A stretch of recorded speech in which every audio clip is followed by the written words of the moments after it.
여러분, 선교나 전도를 말할 때 중요한 개념이 있는데, 자, 한번 따라서 해보시겠습니까? 하나님의 선교. 네, 하나님의 선교라고 말합니다.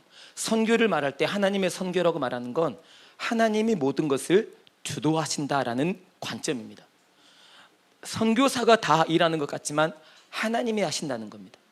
선교사를 누구를 보낼지를 뽑는 것도, 그리고 그 사람을 훈련시키는 것도, 그리고 그 사람에게 어디로 보낼지 하는 것에 대해서까지, 그리고 무엇보다 그에게 무엇을 맡길 것인지 하는 것을 하나님이 모두 다 관리하시고 주관하신다는 거예요. 그래서 그는 뭐만 하면 되는 거예요? 맞아요. 순종만 하면 되는 거예요. 여러분, 우리 사무엘상 15장 말씀을 너무 잘 알잖아요. 무엇이 무엇보다 나은 거예요? 너무 멋있는 교회인데요. 저희 교인들하고는 순종이 무엇보다 낫죠 이러면 목소리가 제사보다 이런데, 여러분은 두 개를 공란을 줬는데도 두 개를 다 말씀하시네요. 무엇이 무엇보다 낫다고요? 순종이 제사보다 낫다고요. 목사님 너무 멋지신데요. 네, 순종이 제사보다 나아요. 선교지를 내가 택한다는 건 하나님을 거스르는 것일 수 있거든요. 그래서 선교사는 부름을 받을 때 하나님께서 내게 주신 곳인지를 기도하며 고민하는 이유가 거기에 있습니다. 즉시 결정을 못한다 할지라도 하나님의 뜻을 회피하고 싶음이 아니라 이것이 진짜 하나님의 뜻이 맞는지를 기다리는 거거든요. 아마 우리 교인들 중에도 그런 분들이 많으세요. 어떤 부분을 요청하면 즉각 이루어 주시고 응답하시는 분들이 계신가 하면, 어떤 부탁을 드리면 한참 고민하고 그리고 기도하고 그런 분이 계세요. 근데 그것은 목사 말이 기분 나쁘거나 달갑지 않아서가 아니라 그분의 성품과 기질의 차이일 뿐인 거예요. 어떤 분은 즉각 응답하고 반응해야 직성이 풀리는 거고, 어떤 분은 조금 더 신중하게 조금 더 기도해보고 하나님께서 뭘 원하시는지를 깊이 있게 생각해보고 감당하기 위해서 시간을 버는 거거든요. 여러분 보시기에 저는 즉각 응답하는 사람 같으세요? 아니면 좀 뜸을 들이며 응답하는 사람 같으세요? 저도 잘 몰라요. 어떨 때는 즉각 응답하지만 어떨 때는 진짜 안 하기도 해요. 그래서 저도 저를 잘 몰라요. 그래서 그 노래 생각이 났어요. 네가 나를 모르는데 난들 너를 알겠느냐. 제가 우리 교인들께 최근에 그런 말씀을 많이 했어요. 하나님을 잘 아세요? 라고 여쭸더니 잘 모르신대요. 여러분, 하나님을 잘 안다는 건 하나님을 이해한다는 거예요? 이해 못한다는 거예요? 하나님을 안다는 이야기는 하나님을 이해한다는 이야기예요. 그러면 하나님이 어떤 계획을 갖고 여러분에게 펼치셨어도 그걸 받아들일 수 있는 마음이 있을까요? 없을까요? 있어요. 하나님을 아는 것, 그리고 하나님을 이해하는 것, 하나님이 왜 이 일을 작정하시는지를 아는 것까지 연결되는 거예요. 그래서 하나님께 오해하지 않아요. 불평하지 않고 원망하지 않게 돼 있어요. 여러분, 같은 개념으로 성도들끼리도 아는 게 중요해요. 겉으로만 알았다가 그 사람의 실체를 알고 났을 때, 아, 저 사람이 저런 모양의 사람이었어? 이렇게 생각하면 서로 상처받고 무너져요. 그런데 성도들끼리 주님을 알듯이 알면 달라져요. 이해가 돼요. 그 마음이 읽어지는 거예요. 그리고 그를 향해 더 배려가 되는 거예요. 그래서 제가 우리 남매예수 공동체 식구들에게 요새 요구하는 게 그거예요. 이번 8월 달에는 하나님을 더 깊이 아는 시간이 됐으면 좋겠고, 더불어서 우리 공동체 식구들끼리 서로 알면 좋겠습니다. 그래서 그가 무슨 말을 하든지 무슨 표정을 짓든지 어떻게 입을 삐죽거리든지 간에, 아, 뭔 뜻이 있구나, 이렇게 이해해 주면 좋은데, 그것이 못마땅해서 삐죽거리고 원망하고 불평하고 싸우겠다고 달려들면 누가 그걸 해보겠냐는 거예요. 그래서 이번 8월 달에 월삭기도 시작하면서 저희 그렇게 기도하자고 했어요. 하나님, 이번 8월 달에 하나님을 잘 알게 도와주세요. 하나님이 어떤 뜻을 펼치시더라도 그 뜻에 아멘 할 수 있도록 도와주세요. 그리고 우리 성도들끼리도 하나님을 알듯이 성도들끼리도 잘 알아서, 아이고, 저분이 저런 때는 다 이유가 있어, 그럴만 하지, 이러면서 모든 걸 다 받아들일 수 있다면 교회는 아름다워질까요? 미워질까요? 그럼요. 저는 우리 아리울 교회가, 목사님, 아리울 교회가 뭔 뜻이에요? 죄송하지만 아름다운 공동체래요. 우리 권사님 네 분 꼭 기억해 주세요. 아름다운 공동체래요. 우리 남면 예수 공동체도 아름다운 공동체 될 거예요. 예. 그래도 우리 교회도 괜찮은 교회거든요. 하나님의 선교를 하나님의 선교라고 말하는 이유는 바로 여기에 있다. 그런 의미에서 하나님의 부르심에 순종하는 것이 참 중요한데, 여러분과 제가 잘 아는 말씀 중에 사도행전 1장 8절이 있어요.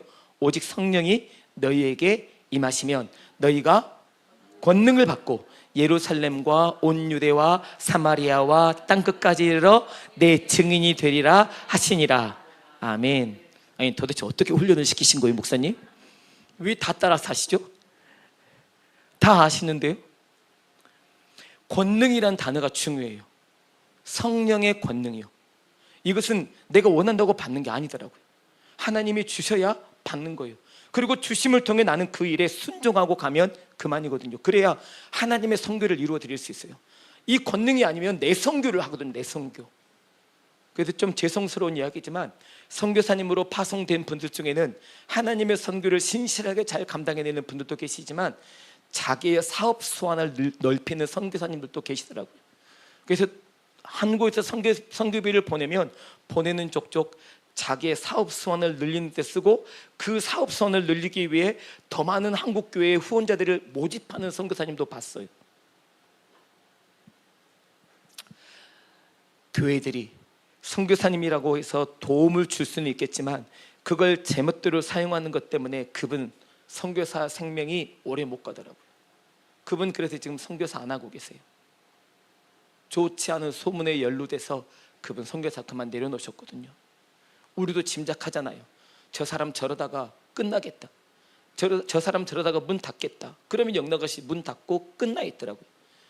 여러분, 그래서 여러분과 제가 성령의 권능을 힘입어 살게 되시기를 주님의 이름으로 축복합니다. 그러면 그 성령의 권능이 여러분과 저를 이끌어 주실 거예요. 그게 주님이 기뻐하시는 길을 걸어가는 하나님의 사람의 모습이니까요. 누가를 통해 들려주신 이 하나님의 약속이 오늘 여러분과 저의 삶의 자리와 그리고 지금도 선교지에서 죽을 힘을 다해 충성하는 선교사님들의 선교 현장에 아름답게 드러나게 해주시기를 간절히 바랍니다. 성령의 권능이라는 이 말과 연결되는 말 중에 고린도전서 3장 7절과 8절도 있습니다. 사도 바울을 통해 주시는 이 말씀이요, 나는 심었고 아볼로는 물을 주었으지만 자라나게 하시는 분은 누구라고요? 하나님이시래요. 이걸요. 나는 심었고 아볼로는 물을 주었지만 자라나게 하시는 분은 하나님이세요. 어쩌면 아리울교회로 오시는 분들 중에는 누구는 뿌리고 누구는 물을 주고 누구는 가꾸어서 결국 아리울교회에 등록하신 분들이 계실 거예요. 많은 교회들이 되게 그렇거든요. 혼자 그 사람을 먹이고 입히고 재워서 데리고 온 게 아니라 최선을 다해서 전도했던 믿음의 사람들을 통해서 그렇게 10번 찍어 안 넘어가는 나무 없다는 그런 마음으로 전도한 끝에 결국은 정착했던 교회가 우리 아리울교회, 또 우리 남면교회, 또 해당되는 교회들이 그래요. 그럴 때 하나님이 나를 이 교회에 보내셨고 이 교회로 하여금 하나님의 꼴을 먹을 수 있도록 거룩한 교회로 붙여주셨으니 나는 이 교회에서 주님이 허락하시는 시간 동안 온 마음과 정성을 다해 충성해야지라고 하는 마음으로 주님의 길을 걸어가는 우리 모두 되기를 간절히 바랍니다. 아시겠지만 맡은 자들에게 구할 것은 뭐라고요? 충성이라고요. 그런데요, 계시록에 그랬죠. 충성을 할 거면 어떻게 하라고요? 맞아요. 죽도록 하래요. 근데요, 죽도록 충성해도 죽어요, 안 죽어요? 이게 문제예요. 이게 죽도록 충성했는데 안 죽어요. 정말이에요. 왜냐하면 시편 48편 14절에 보면 그런 말씀이 나와요. 이 하나님 여호와는 우리의 영원한 하나님이시니 우리가 죽을 때까지 우리를 지키시는 분이시다라는 말씀이 나와요. 저 이 말씀 때문에 이 길을 걸어가는데 힘이 엄청 많이 됐어요. 여러분, 저는 여러분이 보기에 멋있는 목사로 보이실지 모르겠지만 쑥스럽네요. 그런데 저는 제가 우리 교인들에게도 이야기했는데 운전면허증을 95년도에 땄거든요. 95년도에 운전면허증을 따면 아마 그런 분이 계실지 모르겠지만 5,000원짜리 수입인지를 붙여서 면허증을 딸 때예요. 필기 한 방에 붙었죠. 80점 맞아서 1종 했으니까. 그리고 두 번째 실기시험 보잖아요. T자, S자, 뭐죠? 굴절인가요? 예, 아무튼 그 세 개 보는데 사실 제가 운전을 한 번도 안 해보고 시험을 보러 갔거든요. 수입인지 5천 원짜리 딱 하나 붙여놓고 시험을 봤다가 떨어지고, 그리고 그렇게 해서 제가 몇 번까지 시험을 봤냐면, 제 얼굴을 보면 몇 번까지 보고 합격이 됐을 것 같으세요? 뭐라고요? 믿음이 좋으시네. 목사님을 참 좋게 보시는 우리 싱어신데요. 놀라지 마세요. 제가 수입인지를 21장을 붙였어요. 네, 진짜 제 스스로 미쳤네, 미쳐 이랬어요. 여러분 그 심정을 아실지 모르겠네요. 시험이 자주 있는 게 아니라 거의 일주일에 한 번 정도 있어요. 그리고 저는 5천 원짜리 수입인지 하나씩 붙일 때마다 아이고 못난 놈, 도대체 뭘 해먹고 살라고. 이게 근데 처음에 몇 장 붙일 때는 잘 모르던 걸 10장이 넘어서고 11장이 되고 12장이 되고 막 이런 장수가 더 점점 늘어나면서 수입인지를 구입해서 제가 딴 데 가서 붙이고 있어요. 이렇게 창피하잖아요. 민망하고. 그리고 제가 20번째 수입인지를 붙이고 시험을 잘 보려고 어쨌든 뭐 그렇게 해서 시험을 잘 봤는데 그것도 떨어졌어요. 그리고 그 운전면허 시험을 보고 나오는 그곳에서 제가 버스를 타는 곳까지 걸어와야 되는 15분 정도 시간 동안에 도대체 나는 뭘 해먹고 살아야 되나라고 하는 고민을 하고 왔어요. 근데 그렇게 떨어질 때마다 보이지 않았던 그때 그 문구가 그날 표구점의 액자에 딱 하고 보이더라고요. 그 표구점의 액자가 이렇게 적혀 있었어요. 남은 때 주의 뜻대로. 그게 베드로전서 4장 3절의 말씀이더라고요. 내 육체의 남은 때를 주의 뜻대로 살게 하려 합니다 라는 말씀이 남은 때 주의 뜻대로 라고 하는 이 8글자에 이 표구가 적혀 있는데, 그렇구나. 뭐 면허증 없으면 어때? 면허증 없어도 하나님이 살아갈 수 있도록 도와주실 거야 라고 하는 마음을 먹게 되었고, 그리고 난 다음에 다시 21번째 도전할 때서야 이 21번째 수입인지 그것만 해도 10만 5천 원이네요. 여러분 95년도니까 그 돈이 쏠쏠해요. 진짜 제 자신이 너무 엉망진창이더라고요. 도대체 뭘 해먹고 살래 싶은 생각이 드니까요. 운전면허 남들은 쉽게 따는 것 같은데 왜 나는 안 되냐는 거예요. 그리고 얼마나 제가 기뻤는지 몰라요. 그리고 이제 그렇게 해서 제가 대학교를 졸업하면서 그 면허증을 따고 농협에 취업을 하게 됐죠. 농협 중앙회 아니고 농협 단위농협이에요. 여러분 농협 중앙회하고 단위농협의 차이를 아세요? 모르시죠? 농협 중앙회는 군대로 말하면 현역 같은 곳이고, 단위농협은 군대로 말하면 뭐 같은 곳일까요? 어떻게 아세요? 방위 같은 곳이에요. 이게 참 묘한 게, 제가 단위농협에 있을 때 군 지부가 있어요. 농협 중앙회 군 지부 있었어요. 거기 가면 왠지 거기 가서 안녕하십니까? 저 단위농협에서 왔습니다 이러면서 인사해야 될 것 같은 그런 느낌이에요. 진짜 이게 다르더라고요. 이게 단위농협이 이렇게 쪽팔리는 곳인가 싶은 느낌이 들 만큼요. 이 뭔가 체계가 있고 차이가 있는 것 같은 그런 느낌요. 물론 원래는 그러지 않았는데 저만 느꼈을지 모를 마음이긴 하지만, 아무튼 그런 시간을 보내면서 약 5년 반의 시간을 농협에서 일을 하게 돼요. 원래 저는 하나님께서 신학을 하면 좋겠다라고 말씀을 해주신 바람에 이 길을 갔어야 되는데, 제가 어머니께 엄마 저 신학교 가면 안 돼요? 그랬더니 엄마가 그러시더라고요. 어머니 말씀이 그래요. 네 형이 간디 뭐들어 너까지 가냐고. 뭐들어 너까지 가냐고.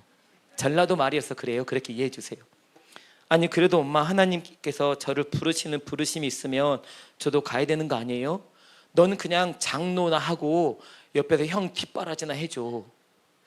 이게 참 묘하죠. 장로나 하면서 형 뒷바라지를 해줘. 근데 그게 탐탁지 않았는지 엄마에게 엄마 저 그래도 죄송하지만 가야겠어요 라고 제가 말씀을 한 번 더 드리니까 어머니 그러시더라고요. 그럼 가라. 네가 원이라는데 어쩌겠냐. 그래서 제가 농협을 그만두고 2002년도 2월 달에 신대원에 들어가게 됐죠.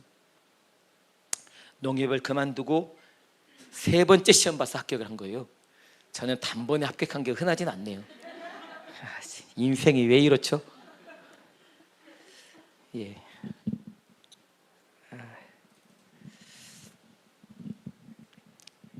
그런데 감사한 것은 제가 그래서 그 마음을 조금 알게 되는 것 같아요. 시험에 떨어지는 마음이 어떤 것인지, 간절히 원하지만 이루어지지 않는 것이 어떤 것인지를 제가 거기에서 배웠던 것 같아요. 신대원에 갈 때도 첫 번째는 농협을 그만두고 바로 도전했다가 아이고 교회에서 보는 고등부 성경 시험이나 다름없겠지 하고 봤다가 보기 좋게 떨어졌죠. 그리고 두 번째도 준비를 한다고 했지만 떨어졌었거든요. 그리고 제가 정신을 조금 차리고는 하나님 앞에 그렇게 기도했어요. 어떻게 하면 좋으냐고. 그런데 그때 제가 한참 그 시간을 보내고 있을 때 경배와 찬양이라고 하는 게 있었는데요. 올 네이션스 경배와 찬양이라는, 아시는 분이 계시겠지만 저 청년 때 거기를 주로 많이 다녔는데요. 전라도에서 서울까지. 그때 침묵기도 학교라고 하는 일주일간의 프로그램이 있어서 제가 그 기도원에 참여하게 되면서 하나님께 그런 마음을 아랬어요. 신학교 가겠다고 하는데 하나님 왜 합격 안 시켜주시냐고. 하나님께서 부르신 그 부르심에 응답하겠다고 하는데 왜 하나님 합격이라고 하는 이 기쁨을 안 주시냐고, 무슨 뜻이냐고 제가 여쭸어요. 하나님께서 제게 그런 말씀을 하시는 것 같았어요. 아직 정산되지 않은 게 남아있어 이러시더라고요. 그게 뭔데요? 너 남들이 그런다고 너도 똑같이 그런 짓을 일삼았던 거 있지 않아? 생각해보니까 있는 거예요. 그런데 왜요? 뭐 남들도 다 그렇게 사는데 제가 그렇게 산다고 하나님께 손해될 게 뭐가 있나요? 다 그렇게 살아가는데요. 아니야. 그런데 그건 아니야 라고 말씀하시면서 그때 그 일 때문에 하나님과 정산을 하면서 얼마나 많이, 여러분도 그러셨겠지만 울었는지 몰라요. 기도원에 철푸덕 엎어져서 거기에 땅에 기듯이 하면서 기도하고 하나님을 찾는데 눈물 콧물 다 쏟듯이 쏟아내면서 하나님 품에 안긴 그 느낌이 들도록까지 하나님은 저를 그렇게 울리시더라고요. 그래서 그 바닥이 이렇게 딱딱한 바닥이었는데, 마룻바닥이었는데, 세면 바닥에 장판 깔아둔 곳이었는데 그 바닥이 하나님의 품처럼 느껴지도록 저를 그렇게 회복시켜 주시고 치료시켜 주시더니 그 해 어떻게 공부해야 될지를 알려주시고 그 공부할 수 있도록 방편을 따라서 공부를 하게 하시더니 결국 그 해 연말에 합격시켜 주셨어요. 할렐루야. 남의 일이라고 별로 아멘 안 하시는데 여러분 좀 괜찮습니다. 그래서 2002년 3월 달에 신대원에 입학해서 3년 동안 수업을 받고 여기까지 하나님 인도해 주셨거든요. 이런 과정들이 없었다면 사실 저는 그냥 제 멋대로 살았을지 몰라요. 운전면허증, 그리고 신대원에 합격하는 시간들, 그런 속에서 하나님이 제 마음에 주신 건 약한 걸 자랑할 줄 아는 마음이 너에게 있으면 좋겠다 그러셨던 거예요. 근데 그것만 자랑하면 제가 쪽팔려서 그런 말을 듣는 성도님들이 하나님의 말씀을 제대로 받을까요? 그런데 성경에 그런 말씀이 있더라고요. 고린도서 12장에 보니까 내가 약한 그때 곧 강함이다. 주님이 사도 바울에게 주신 말씀이잖아요. 네가 약해봐. 그럼 너를 통해 강한 내 능력이 나타나게 돼 있어. 걱정하지 마. 그건 내가 한다 하시는 말씀을 제가 그때 깊이 보게 된 거예요. 그래서 하나님 앞에 제가 자랑할 만한 거리가 있다면 그러고 보니 제가 자랑할 게 없어서 이 말씀만 지금 하고 있는 거예요. 시험에 떨어졌다는 이야기만 하고 있는 거예요. 자랑할 게 없어서. 여러분 꼭 기억하십시오. 아리울 교회 한 분 한 분 공동체 믿음의 식구들이 이렇게 만들어진 것은 누군가가 심었기 때문에 온 게 아니라 누구는 뿌리고 누구는 심었고 누구는 물을 주고 누구는 물을 주었기 때문에 그 속에서 하나님이 자라게 하심으로 여기까지 이르렀다는 사실을요. 이렇게 살아온 공동체가 한 분 한 분 모여서 이렇게 아리울 공동체를 만들었으니까 이건 얼마나 감사합니까? 그러면 이런 의미에서 보면 우리는 서로 이렇게 관계를 맺으며 살아가요. 누구는 어떤 사람 밑에서 딱 받쳐주는 분이 있어요. 쓰러지지 않도록. 또 누구는 또 기대는 사람도 있어요. 근데 기대는 사람이 기댈 수 있도록, 편안하게 기댈 수 있도록 받쳐주는 사람도 있고요. 우리는 모두 이런 과정을 겪으며 한 단계 한 단계 믿음이 업그레이드 되는 과정에 있거든요. 이것을 여러분과 제가 기억하며 하나님의 기뻐하시는 길을 잘 걸어갈 수 있게 되기를 바랍니다. 이래서 하나님은 여러분과 제가 어디까지 자라기를 원하시냐? 에베소서 4장 15절에 보니까 오직 사랑 안에서 참된 것을 하여 범사에 누구에게까지 자라가요? 그에게까지 자랄지라. 여기서 그는 누굴까요? 예수님요. 그리스도 예수님요. 예수님에게까지 자라가라고요.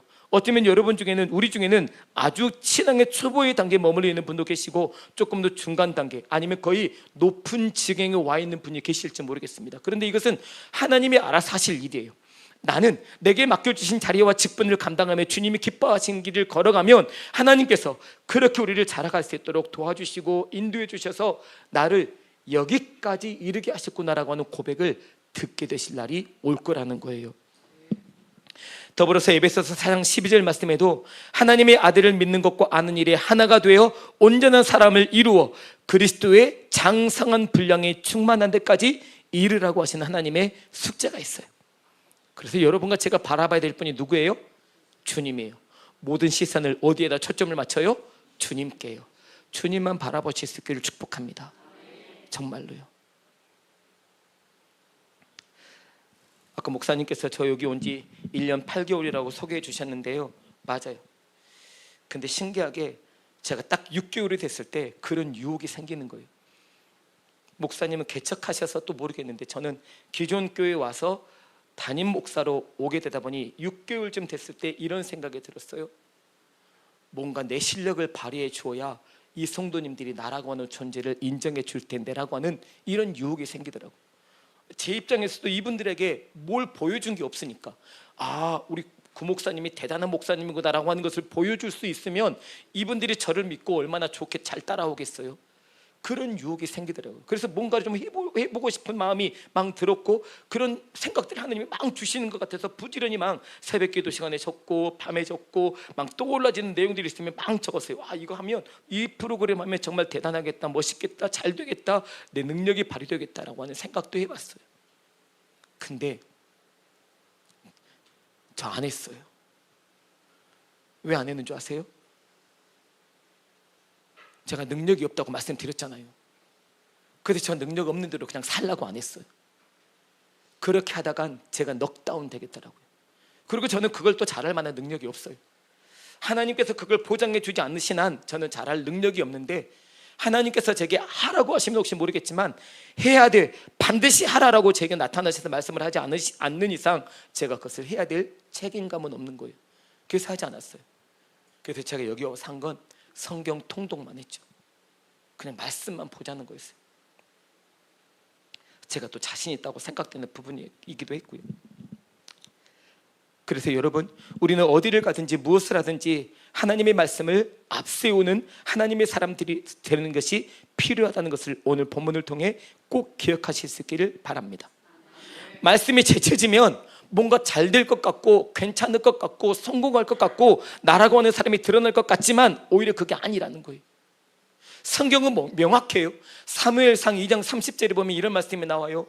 사무엘을 통해 주신 말씀에 하나님은 나를 존중히 여기는 자를 내가 존중히 여기고 나를 멸시하는 자를 내가 경멸히 여기겠다고 분명히 말씀하셨어요. 이 말씀이 무슨 말씀인지 아세요? 다른 거 다 제쳐버리고 말씀만 앞세우면 그 말씀이 내 삶의 전부이라고 믿는 그 사람에게 하나님이 나타나 보이셔서 하나님께도 존중히 여김을 받도록 만들어 주시지만 사람들에게도 존중을 받도록 이끌어 주시는 거예요. 그런데요, 말씀이 너무 힘들고 지치고 피곤하고 못 알아먹겠고 너무 문의 아닌 것 같고 상관없는 것 같아서 말씀을 제쳐놓고 사람들을 바라보고 사람들을 생각하며 그 길을 걸어가면 시작은 되는 것처럼 보일 수 있겠지만 그 길의 끝은 결국 멸망길로 갈 수밖에 없다는 거예요. 하나님을 멸시하고 말씀을 무시했으니 결과는 뻔할 뻔치 아니겠습니까? 우리는 이걸 사울을 통해 경험하게 되는 거예요. 여러분, 사울이 처음에 왕이 되기 전에 얼마나 겸손했습니까? 사실 제가 목사님께 오늘 오면서 비타 500 하나 들고 왔습니다. 500짜리 10병 들어있는 거. 목사님, 혹시 여러분 피곤하시면 목사님께 구목사님이 사갖고 오신 비타 500 하나만 주시면 안 돼요? 이렇게 한번 말씀해 보세요. 제가 왜 그걸 들고 왔냐면 전 그 사울의 처음 때 그 모습이 너무 멋진 거예요. 사울이 아버지 암나기를 잃어버렸다고 해서 찾으러 종하고 같이 갔잖아요. 그래서 내 찾다가 못 찾았단 말이에요. 근데 그때 종이 이 근처에 보면 선지자님이 계신대요. 그분에게 가서 한번 나그의 행방을 물어보십시다. 그때 사울이 이래요. 야, 그래도 선지자한테 가는데 빈손으로 가면 안 되잖아. 그때 종이 제 주머니에 동전이 있으니까 가져갑시다. 저 이것 때문에 교회를 방문할 기회가 되면 좋은 건 아니지만 뭐 하나 꼭 들고 가는 버릇이 생겼어요. 저는 이런 습관을 주신 하나님께 감사해요. 네. 그래서 그런 사울을 보시면 하나님께서 그에게 이스라엘의 첫 번째 왕을 맡기신 거 아니에요. 그는 부끄러워서 처음에 왕이 됐을 때 수레 밑으로 숨었거든요. 그만큼 수줍었고 자신감이 없었던 사람이었어요. 그런데 그가 왕이 되고 난 다음에 우선적으로 한 일이 있어요. 여러분, 이스라엘 백성 중에 왕이 되는 사람은 뭘 먼저 해야 되냐면 신명기 17장에 보면 그는 율법서를 복사해서 옆에 두고 그것을 늘 읽으며 하나님 경외하기를 배우라. 그리고 왕은 은금을 많이 모으려고 하지 말고 여자를 가까이 하지 말고 그리고 군마를 많이 두지 말라, 이렇게 말씀하셨어요. 은금, 군마, 여자, 사실 이 여자는 정략 결혼 때문에 여자를 많이 드리는 거고, 은금은 부강한 나라, 그 다음에 군마는 옆에 나라와 싸워서 이겨야 되니까. 근데 여러분, 사실 전쟁은 누구에게 달린 거예요? 하나님이에요. 맞아요. 절대 잊어버리지 마세요. 아무래도 전쟁은 하나님께 달려있어요. 그래서 하나님이 군마 필요 없다, 돈 필요 없다, 여자 필요 없다, 하나님이 기뻐하시는, 하나님을 경외하는 신앙을 지켜가기 위hen 이것을 떨쳐버려야 한다고 말씀을 해주신 거란 말이에요. 근데 사울은 왕이 되면서 이걸 모으기를 급급했었고, 그리고 또 중요한 게 있어요. 싸움 잘하는 군인들을 옆에 불러들이기 시작했어요. 여러분, 그거 아세요? 싸움 잘하는 사람들이 눈에 보이면 누가 멀어질까요? 네, 하나님이 눈에 안 보이니 더 멀어지는 거예요. 아마 그럴걸요. 고린도전서 7장이 그런 비유를 잘 말씀해 주세요. 처녀 총각이었을 때는 어떻게 하면 누구를 기쁘게 할까요? 하나님을 기쁘게 할까? 결혼하고 난 다음에는 누구를 기쁘게 할까? 대답을 안 하시는 거예요. 신랑과 신부를 기쁘게 해야 되니까요. 하나님 우리에게 그렇게 말씀하시는 거예요. 내가 네 인생길 다 안다, 그러니 나만 보라고 말씀하시는 거예요. 눈에 보이는 그 많은 것들을 긁어 모아서 도대체 뭘 할 건데 이러시는 거죠. 그게 누가 보면 12장에 나오는 어리석은 부자 비유 아니에요? 엄청 많은 곡식이 쌓여 있는데 그 해도 농사가 되려서 엄청 많이 걷어들여서 주인님 어떻게 해요? 창고가 빵빵한데 또 소출이 엄청 많네요. 어떻게 할까요? 그래, 그러면 창고를 더 크게 짓고 그걸 다 집어넣어. 그리고 내용은아, 그동안에 고생을 많이 했으니까 먹고 마시고 쉬고 즐기자, 이렇게 해요. 근데 하나님이 음성으로 이렇게 들린대요. 그날 밤에 네 영혼을 내가 거두가면 이 많이 모아둔 것이 누구 것이 되겠냐는 거예요. 여러분, 하늘에 쌓아둔 것이라야 영원한 건데요, 자꾸 내 것을 모아드리려고 하니까 그 욕심이 너무 지나쳐서 탐욕이 되는 거고, 골로새서 3장 5절에 보니까 탐욕은 무엇과 같다고 했을까요? 예, 우상 숭배요. 성경을 잘 하시네요. 예, 탐욕은 우상 숭배와 같다고 했어요. 정말이에요. 나한테 있으면서 더 갖고 싶은데, 이미 있는데 더 많은 것을 얻고 싶어서 난리법석을 떠는 걸 말이에요. 하나님은 여러분과 저에게 자족할 줄 알라고 하는 말씀을 누누이 말씀해 주셨지만 거기에 만족하지 못하니 그런 일이 벌어지는 거예요. 하나님께 기쁨을 드리고 영광을 되기 위해 한 걸음 한 걸음 이렇게 나아가다 보면 하나님께서 어느 순간에 여러분과 저를 그렇게 세워주실 텐데, 그러도록까지 여러분과 저는 주님이 기뻐하시는 길을 걸어가면 되는 줄 압니다. 예, 그 마음이에요. 그래서 말씀 따라 살고 싶고 말씀의 결실을 받고 싶고, 그리고 또 피곤한 중에도 하나님을 사모하는 마음으로 이 목요 집회에 하나님 앞에 나올 수 있게 된 것이 얼마나 감사하고 귀하고 아름답고 복 있는 일인지 몰라요. 맞죠? 네. 그래서 죄송한 말씀이지만 옆에 분에게 한번 우리 인사 한번 하시죠. 참으로 복된 분이십니다라고 인사 한번 해보십시오. 네, 맞아요. 이 저녁에 이렇게 많이 나오시다니. 제가 유명한 부흥 강사 같잖아요. 저희 교회는 지금 피택자 훈련 중에 있는데요, 장로님을 뽑으려고 했는데 장로님은 안 뽑히고 안수집사 2분하고 권사님 2분이 뽑혀서 그분들을 지금 훈련시키고 있어요. 저는 또 어지간히 약간 빡빡한 사람이에요. 좀 쉬운 말로 말하면 유두리가 없어가지고 안수집사 권사는 적어도 3개월 정도 훈련을 시키도록 총회의 문건에 나와 있거든요. 그래서 제가 그분들을 조금 빡빡하게 지금 훈련시키고 있는데, 지난주 토요일 날에 양화진에 다녀왔어요. 외국인 선교사 묘원이 거기 있어서 거기 둘러보고 설명도 듣고 그러려고요. 그런데 거기 양화진 홀이라고 하는 곳이 있는데 거기에 보니 그 첫머리에 이런 글씨가 있더라고요. 하나님이 조선을 이처럼 사랑하사 그래서 누구를 보내셨다는 말일까요? 맞아요. 눈치 빠르시네요. 멋지세요. 선교사님을 그렇게 보내셨다는 거예요. 완전하신 창조주 하나님이 당시로는 참으로 보잘것없었고 굳게 닫혀져 있어 절대 열려지지 않을 것 같은 나라, 그런 조선 땅을 하나님의 성품에 맞게 사랑하심으로 선교사님들을 보내신 거 아니에요. 이번에 가서도 다시 경험했지만 그분들이 선교사로 오신 분 중에는요, 죄송하지만 미국의 대단한 대학교를 다니는 사람들이 많았어요. 그냥 할 일이 없어서 선교사나 가야 되겠다 이렇게 오신 분들이 아니었단 말이에요. 좋은 대학, 유수한 대학을 다니고 있는 중에 주님이 부르셔서 그렇게 보내심을 받았어요. 그럴 수밖에 없는 건 당시에 미국은 그때 한참 부흥이 일어날 때였거든요. 그 부흥을 타고 하나님께서 보내심을 받고, 예, 순종하겠습니다, 제가 가겠습니다라고. 근데 어떤 선교사님이 그런 분이 있더라고요. 왜 인도는 되고 중국은 되면서 조선은 안 되느냐라고 하나님께 이런 질문을 받으셨대요. 인도 엄청 크잖아요. 중국 엄청 넓잖아요. 근데 한국 조그만 하잖아요, 지도를 놓고 보면. 그래서 그 선교사님 눈에 그 문구와 그 질문이 들어왔대요. 왜 인도는 되고 중국은 되면서 왜 조선은 안 되느냐, 이 문구 때문에 조선으로 파송된 선교사님이 있대요.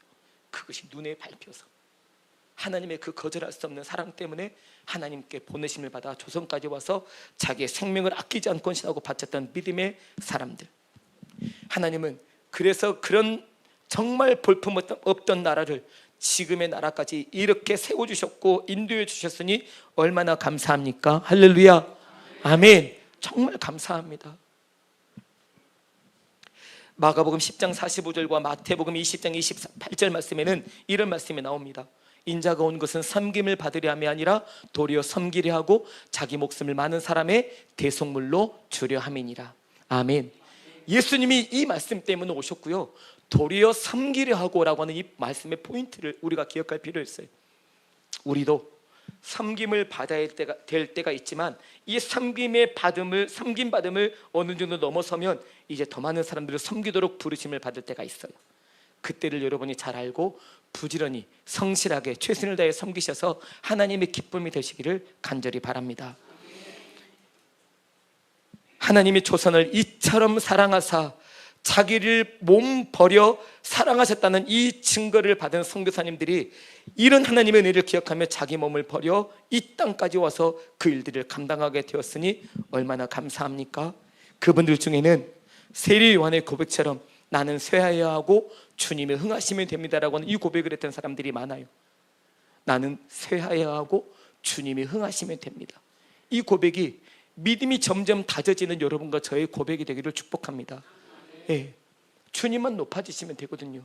그런데 주님이 높아지지 않으시려고 하니까 자꾸 내가 더 높아지려고 하니 시소처럼 그런 일이 벌어지는 거예요. 내가 낮아질수록 누구는 높아지겠어요? 주님은 높아지겠죠. 자리를 그렇게 해드리라는 거예요. 혹시라도 주님께서 어떤 일 때문에 나를 자꾸 높이시려고 한다면 아닙니다, 저는 마땅히 할 일을 한 것뿐이고요, 저는 여기 있을게요 라고 자꾸 낮춰서 한량없이 낮춰서 정말 볼품없는 사람으로 낮춰서 그 주님이 기뻐하시는 그 자리를 끝까지 걸어가는 우리 모두 되기를 간절히 바랍니다. 저는 이 말씀을 좋아하는데요, 물론 성경의 모든 말씀들이 그렇지만 베드로전서 5장 5절 6절 말씀을 좋아해요. 그 말씀이 이렇게 되어 있습니다. 젊은 자들아 이와 같이 장로들에게 순종하고 다 서로 겸손으로 허리를 동이라. 하나님이 교만한 자를 대적하시되 겸손한 자들에게는 은혜를 주시느니라. 그러므로 하나님의 능력 있는 손 아래에서 겸손하라. 때가 되면 너희를 높이시리라. 아멘. 여러분, 이 말씀요, 성 어거스틴은 이런 이야기를 했대요. 누군가가 기독교인이라면 어떤 성품을 품고 살아가야 될까요? 세 가지만 좀 이야기 좀 해주시죠 라고 했더니 성 어거스틴이 첫째 겸손이야, 둘째도 겸손이야, 셋째도 뭐라고 했을까요? 겸손이야 라고 말했대요. 그리스도인이란 겸손한 사람이에요. 마태복음 11장에도 나와 있잖아요. 나는 마음이 온유하고 겸손하니. 이게 주님의 마음이에요. 나는 마음이 온유하고 겸손하니 나의 멍에를 메고 내게 배우라. 그리하면 너희 마음이 쉼을 얻으리니 이러셨잖아요. 이 말씀들이 우리 마음속에 주시는 건 하나님 앞에서 여전히 나는 겸손한가라고 하는 이 의미를 돌아보라는 거예요. 평신도일 때 겸손하고 이제 교회 왔을 때 겸손했던 거에 집사가 되고 안수집사가 되고 권사가 되고 장로가 되면서 점점 나는 부족했고 연약했던 사람에서 내세울 만한 사람이 되고 자랑할 거리 많은 사람이 되었다면 이 부분을 하나님 앞에 우리가 짚고 넘어가자는 의미예요. 그런 의미에서 여러분과 제 마음에 기억해야 될 것은 하나님의 때에 높여주시는 거예요.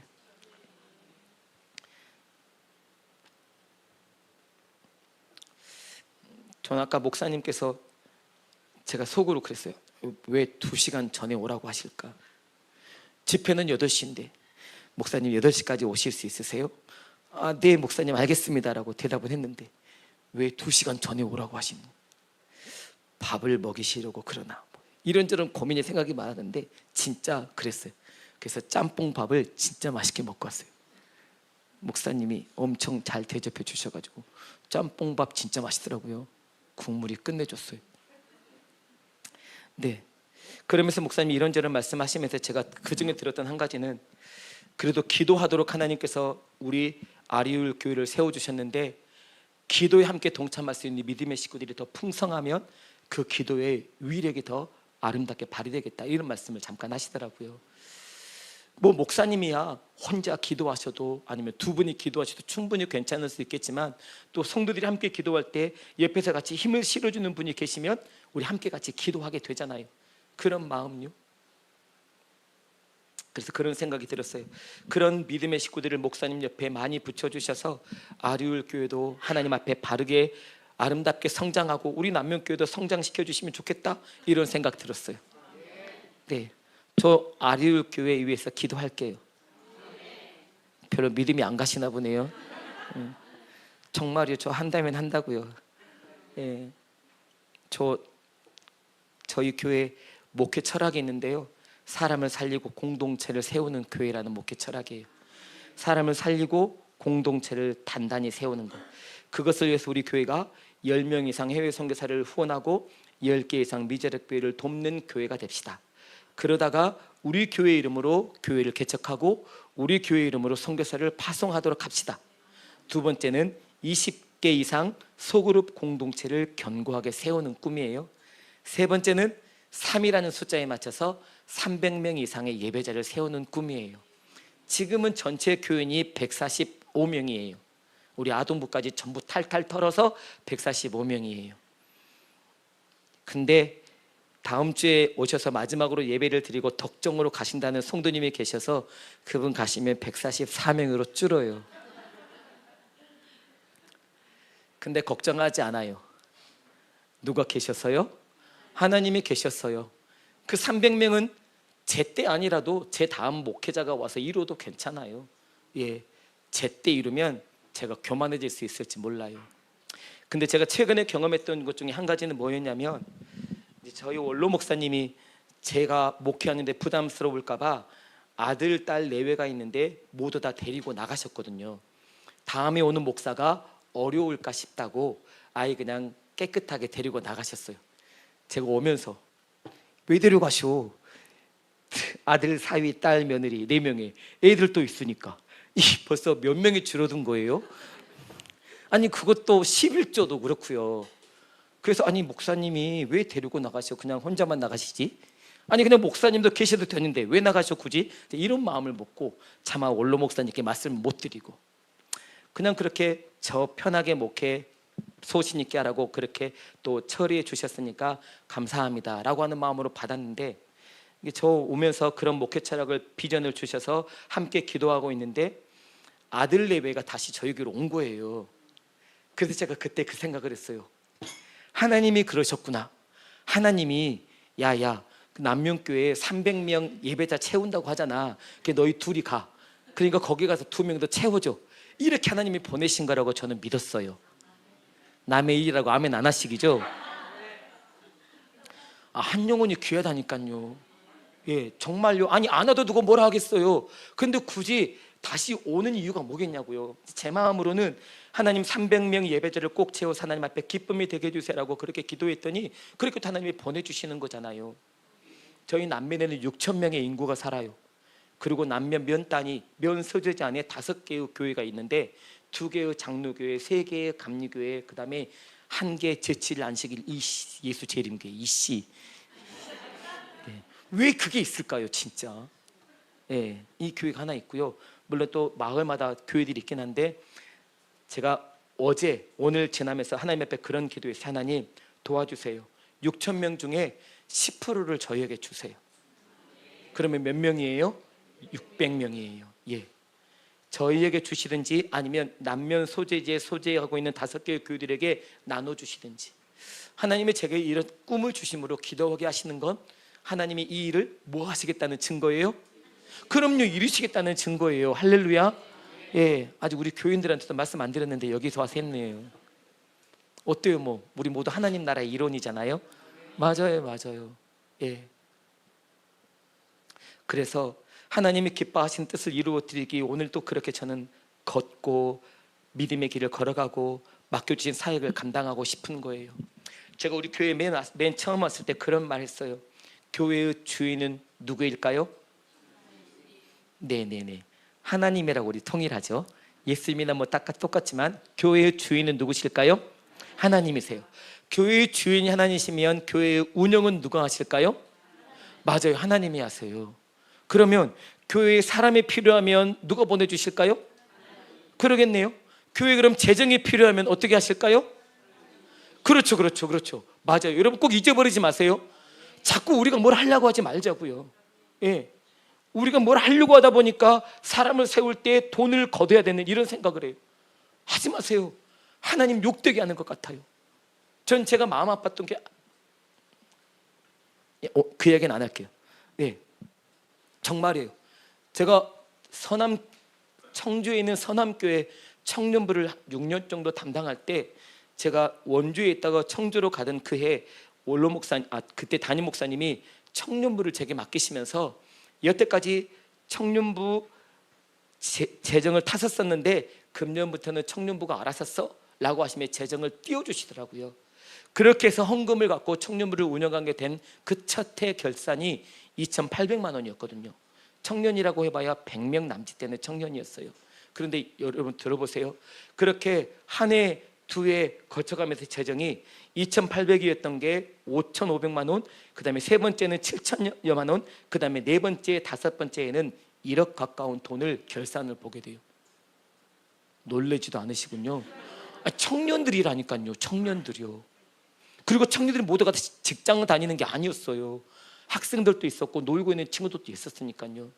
그 100명이 청년부 예배에 참여하는 인원이 100명이 아니라 청년부 예배에 참석하는 인원은 7, 80명, 그리고 한 20명은 장년부 예배에 참석하는 청년들이어서 그들도 청년부 숫자에 헤아리다 보니까 그렇게 된 건데요. 근데 그때 제가 이분들과 함께 하나님의 은혜와 사랑을 깨달은 게 뭐였냐면, 하나님이 기뻐하시는 일을 하면 하나님이 사람도 보내주시고 재정도 채워주신다는 것을 경험했어요. 여러분과 제가 잊어버리지 않게 되기를 축복합니다. 정말이에요. 제가 그 청년들과 함께 했던 게 무엇이었냐면, 동계 수련회 때는 자체 수련회를 감당했고 여름 수련회 때는 그 떼약볕에 나가 봉사활동을 하러 갔어요. 그래서 신안에 있는 팔금도, 자운도 이런 데 가서 봉사활동했고요. 원주에도 갔고요. 부산에도 갔고요. 그 다음에 페인트 칠도 해주고 도배도 해주고 녹두도 따드리고 이렇게 봉사활동했어요. 일부러 그렇게 했어요. 맨날 놀기만 하면 뭐하냐고요. 우리끼리만 수련활동하면 뭐하냐고요. 밖에 나가서 힘을 써야죠. 배운 대로 살아야죠. 그래서 겨울에는 배우고 여름에는 훈련하고 섬기자, 그렇게 나갈 마음을 주셨던 거예요. 근데 어느 날 신안에 있는 팔금도라는 섬으로 가야 되는데 도배를 해줘야 된대요. 도배해야 되는 몇 집 받았어요. 그 다음에 겨울이면 하도 수도가 동파돼서 그것을 땅에 묻을 수 있으면 좋겠다고 이런 부탁도 받았고, 또 다른 부탁을 받았는데 청년들이 해본 게 없는 거예요. 근데 신기하게 이 일로 기도하는 중에 하나님이 그 일을 연습시켜 줄 수 있는 어른들을 공급해 주셨던 거예요. 그리고 그때 마침 나이 든 청년들 한 3명 정도를 보내줘서 그 3명에게 한 덩어리씩을 떠맡겼거든요. 그래서 그들과 함께 같이 일을 하고 연습하고 준비해서 거기 가서 그 일들을 감당하도록 하시더라고요. 여러분, 하고자 하면 하나님께서 은혜를 베풀어 주신대요. 근데 하기 싫은 사람은 구실부터 찾는데, 그런 것 같아요.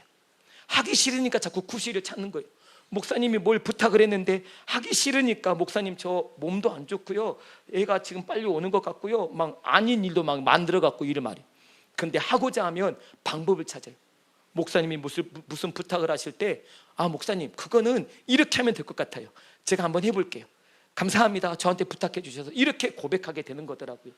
저도 벌써 담임은 1년 8개월이지만 부목사로 오래 있어봐서 조금은 아는데요, 그러더라고요. 저는 여러분과 제가 하나님의 부르심 앞에 순종하는 믿음으로 주님의 길을 걸어가게 되기를 간절히 바랍니다. 하나님이 기뻐하시면 괜찮아요. 조금 교회가 힘들 수 있고 어려움을 당할 수 있겠지만 하나님이 모르시는 거 아니잖아요. 아시는데도 왜 그냥 내버려 두시겠어요? 다 하나님의 뜻이 있다니까요. 그 뜻 하나님이 이루시면 다 게임 끝나는 거예요. 예. 그래서 하나님의 나라가 그렇게 확장되는 것을 하나님은 기다리시는 것이니 그 하나님만 믿음으로 바라보는 여러분과 제가 되기를 간절히 바랍니다. 이제 오늘 본문 들어갈게요. 여러분 각오하셔야 돼요. 예, 지금 9시 반밖에 안 됐으니까. 오늘 사도행전 본문은 교회가 되는 비결을 적고 있어요. 목사님께서 제게 부탁하신 건 전도에 관한 이야기였어요. 여러분이 다 아시겠죠? 진돗개 전도, 고구마 전도 다 들어보셨죠? 저 그걸 설명하려고 온 게 아니에요. 이미 아시는 걸 제가 뭐 하러요. 근데 저는 전도의 원리를 말하고 싶은 거예요. 교회가 되는 원리를 설명해 드리고 싶어서 하나님이 이 말씀을 저에게 주신 줄 알아요. 그 이야기를 잠깐 전하고 싶은데요, 저는 오늘 본문 우리 목사님과 우리 모두 함께 읽었던 사도행전 6장 1절부터 7절 말씀을 보면서 하나님께서 이런 말씀 생각나게 하셨어요. 너희는 먼저 그의 나라와 그의 의를 구하라, 그리하면 이 모든 것을 너희에게 더하시리라 라고 말씀하셨어요. 하나님께서 우리를 통해 이루시기를 원하신 뜻이 바로 그거였어요. 하나님의 나라와 하나님의 의였어요. 주된 건 그거였어요. 하나님의 나라였어요. 그래서 예수님도 이 땅에 오셔서 3년 동안 공생애 하시면서 내내 말씀하신 게 하나님의 나라였어요. 다른 거 말씀하지 않으셨어요. 하나님의 나라, 그래서 하나님의 이름이 거룩히 여김을 받으시옵소서. 하나님의 뜻이 하늘에서 이루어진 것처럼 이 땅에서도 이루어지게 도와주옵소서. 하나님의 나라가 이 땅에 임하시옵소서 라고 이렇게 기도하시며 그 삶을 살아 옮겨내신 거예요. 그래서 예수님은 하실 수만 있었다면 가난한 자, 과부, 창녀, 고아, 나그네 모두 다 약한 사람들 다 불러 모아놓고 그들과 함께 먹고 마시며 즐기셨을 거예요. 할 수만 있었다면 예수님은 대제사장, 그 다음에 종교 지도자, 율법사, 그 다음에 당국자들까지 불러놓고 그들과 함께 먹고 마시는 게 가능하셨을 거예요. 그런데 가난한 사람들은 그걸 원했지만 당국자들과 대제사장들과 종교 지도자들은 그걸 원하지 않았던 거 아니에요. 그래서 결국 예수님과 적대하게 됐고 예수님이 십자가에 못 박도록 조장한 거잖아요. 여러분, 어쩌면 우리도 뭐 아니면 도일지 몰라요. 그래서 그럴까 봐 하나님이 여러분과 저를 미리 하나님께로 불러내셔서 하나님과 합한 마음을 품고 살아갈 수 있도록 미리 여러분과 저를 이끌어내셔서 인도하셨으니 얼마나 감사합니까?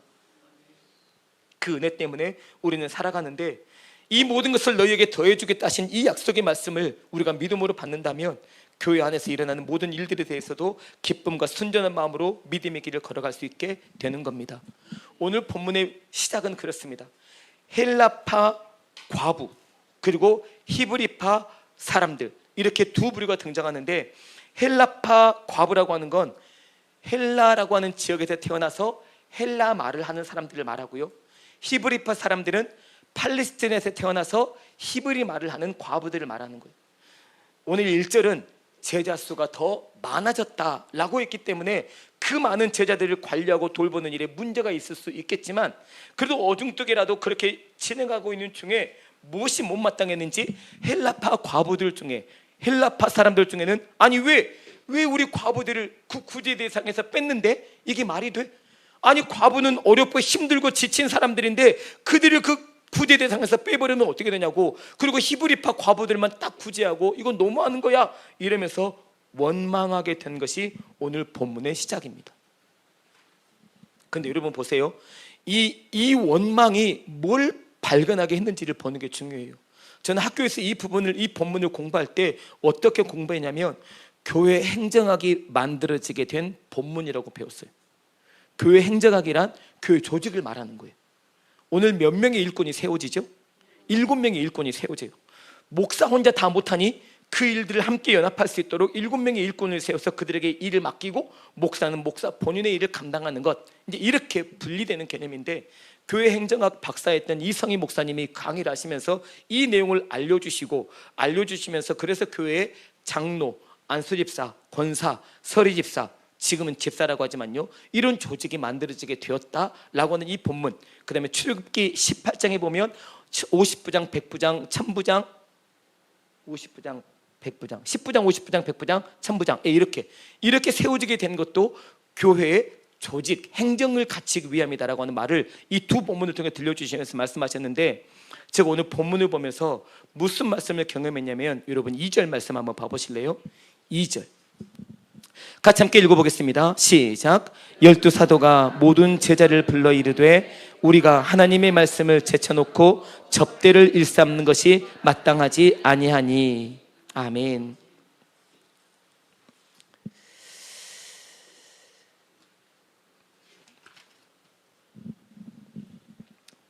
여러분, 오늘 본문에서 우리에게 말씀해주고 계시는 건 뭘 제쳐놨다는 거예요? 예, 하나님의 말씀을 제쳐놨다는 건데요, 이 하나님의 말씀을 제쳐놨다는 말의 뜻이 무엇이냐면 이런 의미 있어요. 제쳐두다는 말을 사전에 찾으니까 4가지가 나오더라고요, 총. 근데 그 중에 3가지만 알려드리면, 첫 번째, 일정한 대상이나 범위에서 빼버리다, 이걸 말하는 거예요. 글을 따돌리는 거예요. 마음에 안 드는 사람, 저 사람하고 내가 봉사활동을 해야 돼, 저 친구 빼버리고 우리끼리만 합시다 라고 할 때 제쳐두다 라는 단어를 쓰고요, 또 한 가지는 일을 미루는 것을 말하는 거예요. 제 집 일은 돌보지 않으면서 교회 일만 하는 성도들, 이런 경우를 말하는 거예요. 자기 집안은 돌보지 않으면서 교회 일만 충성하는 사람들, 이게 교회와 가정일이 잘 함께 보조를 맞춰가야 되는데, 집안 청소는 안 하면서 교회 청소는 하고, 집안의 살림은 돌아보지 않으면서 교회만 돌봤을 때 생기는 문제가 될 수 있어요. 저희 어머니도 교회를 참 많이 생각하셨는데, 그래서 어머니 마음속에 늘 한켠 믿음으로 자녀들이 살기를 간절히 바라기도 하셨죠. 3번째, 제쳐두다라고 하는 말 속에 어떤 의미가 있냐면 거치적거리지 않게 처리하다라고 하는 의미가 있어요. 이 말이 무슨 말이냐면, 아우성치는 사람들을 위해 공궤는 급하게 여기면서도 정작 눈으로 가늠할 수 없는 것들은 무시해버리는 걸 말하는 거예요. 사울 왕으로 다시 돌아가 보면 옆에 누구를 모으기 시작했다고요? 예, 장수들, 싸움 잘하는 군인들을 모으기 시작하면서 그때부터 누구와 멀어진 거라고요? 하나님과요. 하나님을 제쳐둔 거예요. 하나님이 저를 왕으로 세우셨지만 하나님은 잠깐 좀 뒤로 가 계셨다가 중요할 찰나에 등장하시고, 이제 제가 이렇게 세워둔 장수들과 제가 멋진 나라 만들어 보겠습니다라고 말하고 있는 것과 똑같은 개념인 거예요. 그렇게 하나님을 제쳐놔 버렸다고요. 그렇게 하나님의 말씀을 제쳐놔 버렸다고요. 그래서 어떤 일이 벌어졌어요? 하나님의 말씀을 제쳐두게 되니까 접대를 일삼게 되는 일이 벌어졌다는 거예요. 여러분, 여기 접대를 일삼았다라고 하는 말의 의미가 뭘 말하냐면, 먼지가 나도록 뛰어다니며 이를 섬기다라는 말의 의미가 접대를 일삼다라는 동사의 의미예요. 먼지가 나도록 뛰어다녀야 되면 얼마나 열심히 부지런히 뛰어다녔겠어요? 그게 내게 맡기신 일인 줄 알고 부지런히 그것만 부산나게 뛰어다녔다고요. 오늘은 이곳, 내일은 저곳 이러면서 부지런히 막 뛰어다니다 보니까 헉헉거리고 정신도 없고, 그래도 이것이 주님이 내게 맡기신 사역인가 보다라고 하면 그렇게 막 감당했는데, 오늘 이 본문을 통해 하나님께서 분명히 지적하시는 거예요. 더 중요한 것이 있다는 것을 지금 말씀하고 계시는 거예요. 그래서 사도들이 그걸 느낀 거 아니에요? 여러분에게 오늘 첫 번째 드리고 싶은 교훈이 바로 이건데요, 사도들이 누구를 돌아보게 되었을까요? 예, 자신을 돌아보게 된 계기가 된 거예요. 제자의 수가 엄청 많아지다 보니까 그들을 일부러 막 도와야 되고 돕고 막 찾아가서 뭘 섬겨야 되니까 그것에 너무 정신이 없었어요. 사도들이요, 12명밖에 안 되잖아요. 그래서 정신이 없었어요. 그리고 그걸 또 잘해내는 것이 하나님 우리에게 맡기신 일이라고 믿었던 건데, 오늘 이 본문, 이 원망거리를 통해서 아하, 우리가 우선순위가 바뀌었다는 것을 그때서야 깨닫게 된 거예요. 하나님이 이걸 지적하시기 위해 헬라파 과부들과 히브리파 과부들 사이에 원망을 일어나게 만드신 거예요. 하나님의 뜻이 있다는 이유가 바로 여기에 있는 거예요. 그냥 생겨나는 일이 없어요. 이것을 하나님께서 이 일을 지적하심으로 하나님께서 우리에게 뭔가 말씀하고 싶으신 것이 있다는 것을 분명히 보여주고 싶어 하신 하나님의 마음이 여기에 담겨 있다는 것을 여러분과 제가 기억하시면 좋겠습니다. 근데 사도들이 감사하게 그것을 깨달았다는 게 중요해요. 아니, 우리가 할 도리를 다 하지 않았어?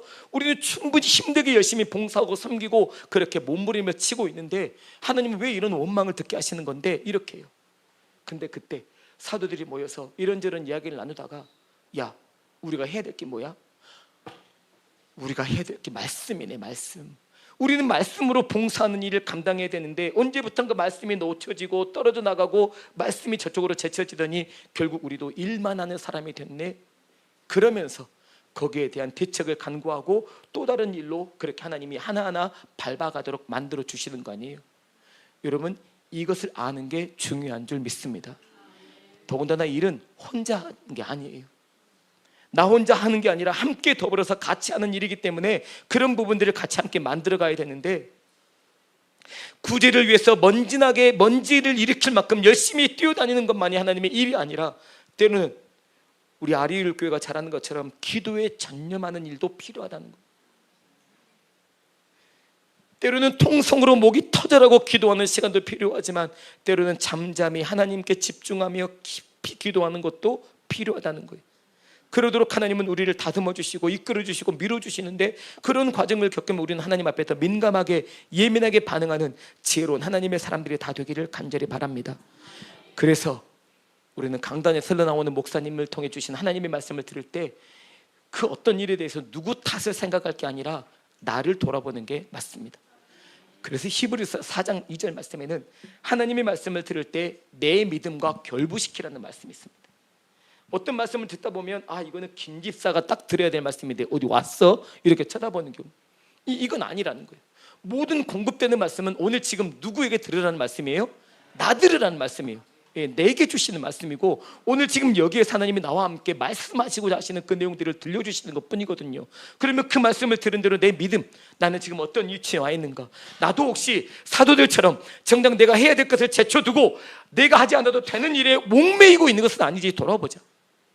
내가 장로면 장로답게, 안수집사와 안수집답게, 권사면 권사답게 그 일들을 감당하고 주의종 목회자를 돕고 협력하는 일들을 감당해야 되는데, 내가 마치 목회자인 것처럼 마음 그렇게 나대고 있다면 이 부분을 오늘 말씀처럼 점검하고 돌아보라 하시는 하나님의 마음이 여기에 담겨 있다는 거예요. 그래서 자꾸 내 믿음, 하나님의 말씀과 내 믿음을 점검하고 살펴야 하나님 앞에서 바른 내 모습을 돌아볼 수 있다는 겁니다. 남 탓하지 말고, 교회 탓하지 말고, 구역장 탓하지 말고, 남편 탓, 아내 탓하지 말고, 오히려 나 자신이 어떤 모습으로 하나님 앞에 서 있는지를 그렇게 돌아보면 하나님은 우리를 바르고 정직한 하나님의 사람으로 세워주실 줄 믿습니다. 그러면 나랑 연관되어 있는 다른 사람은 어떻게 되죠? 나는 잘못한 일 없고 나만 해코지를 당했다고 쳐봐요. 성경은 이런 일을 만나게 되면 참으라고 가르쳐 주세요. 베드로전서 2장 19절에 애매한 일 때문에 고난을 당하거든 하나님을 생각함으로 그 슬픔을 참으라, 이것이 아름답다라고 말씀하셨어요. 그러니까 애매한 일을 만나면 참으라는 게 하나님의 말씀인데요, 그게 돼요? 우리는 그럴 때 하나님, 저는 참을 수 있겠지만 저 못돼 먹은 저 사람은 어떻게 돼요? 저 사람은요 지가 잘났다고 계속 저러잖아요. 이게 말이 돼요? 제가 잘못한 것도 없는데 왜 저는 당하고만 있어야 돼요? 이렇게. 근데 그 사람은 누가 책임을 지실까요? 그럼요, 그냥 맡겨드려야 되는 거예요. 왜 그 사람까지 내가 책임지려고 해요? 그냥 하나님께 맡겨드리면 하나님이 알아서, 아까 그랬잖아요, 때가 되면 하나님이 만져주세요. 시간이 필요해요. 오늘 나 자신을 돌아보고 하나님 앞에 바르고 정직하게 세워가면 그런 과정을 겪으며 또 그도 하나님이 만져주셔서 주님의 몸된 교회 안에 공동체를 아름답게 구성시켜 주시는 하나님의 뜻을 경험하게 될 거예요. 그런 기쁨이 우리 안에서 만들어질 때 하나님의 영광스러운 거룩한 교회로 만들어가 주실 줄 믿습니다. 근데 여기서 우리가 조심해야 될 것이 있어요. 어떤 분이 이런 말씀 한번 한 적이 있어요. 교회가 NGO 단체들 또는 사회복지를 담당하는 단체들처럼 똑같이 먹여주고 입혀주고 재워주고 돈을 주고 생필품을 주고 하는 일을 감당하는 것이 옳은 일만 되겠느냐라고 말하는 적이 있어요. 여러분 생각은 어떠세요? NGO 단체나 아니면 사회복지단체들이 이런 복지 일들을 많이 하잖아요. 근데 교회도 이런 일들을 여전히 감당하면서 그렇게 하는 것이 옳으냐 아니면 그릇된 것이냐 라고 하는 것을 물어보기도 했어요. 저도 아직 고민 중이에요. 확실한 건 모르겠지만 그래도 교회는 조금 차별이 있어야 되지 않겠냐라는 거예요. 교회는 차원이 조금 달라야 된다는 거죠. 예. 안 그러면 교회도 돈이 많아야 돼요. 그 복지를 감당하고 다른 사람에게 필요한 것들을 공급해 주기 위해서 돈이 많아야 되는데 그걸 어떻게 다 감당하겠느냐는 거예요. 그래서 문제는 우선순위예요. 교회의 참된 모습이 무엇인지를 알고 그 자리로 돌아오는 것을 말하는 거예요. 내 원래의 자리로 돌아가는 것을 말하는 거거든요. 여러분, 조심스러운 말씀 중에 최근에 저희 주일 예배 설교 중에 마르다와 마리아 이야기가 있었어요. 마르다와 마리아 이야기는 여러분과 제가 아는 것처럼 너무 일만 하지 말아라, 그리고 예배도 드려라, 말씀도 듣고 기도도 드려라 라고 하는 말씀으로 이분법적으로 생각할 때가 많았는데요, 이 본문이 말하고자 하는 의도는 우선순위를 말하는 거예요. 우선순위는 뭐였어요? 예수님과 제자들이 길을 가고 있는데 마르다가 예수님을 자기 집으로 초청했어요. 무엇 때문에 했는지는 몰라요. 아무래도 그는 예수님이 들어오시자마자 음식 만드는 일을 계속했기 때문에 자기가 만드는 음식으로 예수님을 먹여드리기 위해서 그 봉사 일을 했는지도 몰라요. 근데 여러분, 그 마르다의 집에 있는 마리아와 마르다, 그 다음에 예수님, 이 세 분이 함께 모이는 공간에서 주인공은 누구예요? 예수님이에요. 그러면 정작 마르다는 자기가 예수님을 자기 집으로 초청하긴 했지만 예수님께 물었어야 오라요. 예수님, 제가 하던 일을 마저 하면 좋겠는데 예수님 생각은 어떠세요? 라고요. 그런데 마르다가 그걸 물었어요? 아니에요. 마르다는 예수님께 뭘 요구했던 거죠? 네. 여러분, 좋게 말해서 그 이야기인 거예요. 성경 번역서 다른 부분에 보면 이런 말씀 나와요. 예수님, 좀 생각 좀 해보세요. 전 지금 힘들게 이쪽에서 일하고 있는데 그 마리아는 아무것도 안 하고 예수님이랑 노닥거리고 있잖아요. 그러니 마리아 시켜서 야, 네 언니 좀 도와줘라, 이렇게 좀 말씀해 주세요. 진짜 예수님 너무하시네요. 이런 번역이 된 게 있어요. 여러분, 좋은 말로 그렇지만 나쁜 말로 말하면 예수님 생각 없는 사람이 된 거예요. 도대체 내가 힘들게 일하고 있는 게 안 보이세요? 근데 예수님은 가만히 계시네요. 그리고 마리아랑 같이 이렇게 저렇게 막 이야기하고 웃고 계시면 그럼 저는 뭐가 되겠느냐고요. 근데 여러분, 이때 예수님이 하신 말씀이 중요해요. 예수님은 마리아야, 힘들었구나 이렇게 말씀하시지 않고, 마리아야, 여러 가지 일도 중요하고 많은 일도 중요하지만 한 가지만 해도 충분히 족하다. 그리고 더 중요한 말씀은 마리아는 이 좋은 편을 택하였기 때문에 뭐 하지 않을 것이라고요? 빼앗기지 않을 것이라 하셨어요. 빼앗기지 않는다고요. 이 빼앗기지 않는다는 말이 어떤 의미냐면 너도 이리 와, 여기가 우선 중요한 거야 라고 말씀해 주시는 거예요. 예수님이 자기 집으로 들어온 이상 예수님께 초점을 맞추고 그분의 음성을 듣는 일이 먼저라는 거예요. 근데 우리는 내가 우선이라고 여기는 것에 많은 시간을 투자하고 거리에 물질도 투자하고 하려다 보니까 이게 너무 중요하게 여겨져서 주님이 뭘 원하시는지에 대한 마음이 없어요. 여러분과 제가 조심하실 수 있기를 바라요. 저희도 지금 주일마다 밥을 해 먹는데요, 그리고 1시 40분부터 찬양 예배, 찬양이 시작돼요. 그러면 사실은 주방에서 봉사하다가 찬양 소리 듣고 올라와야 되는데 사실 그러지 못할 때가 덜 있기도 하는 것 같아요. 물론 설거지를 부지런해서 끝마칠 때도 있긴 하지만 그러면 이제 목사는 조금 마음이 아프죠. 원래 해야 되고 아니면 무슨 모임을 해야 되고 아니면 무슨 연습을 해야 되고 이러면 그런 부분에 쫓기다 보면 예배가 그만큼 미뤄지게 되고 제쳐두게 되는 거예요. 이럴 때 하나님의 마음이 아프시다는 거예요. 여러분과 제가 하나님의 마음을 아프게 해드리는 일에 동참하면 어떡해요? 여러분, 하나님의 마음이 아픈 것을 혹시 경험해 보셨어요?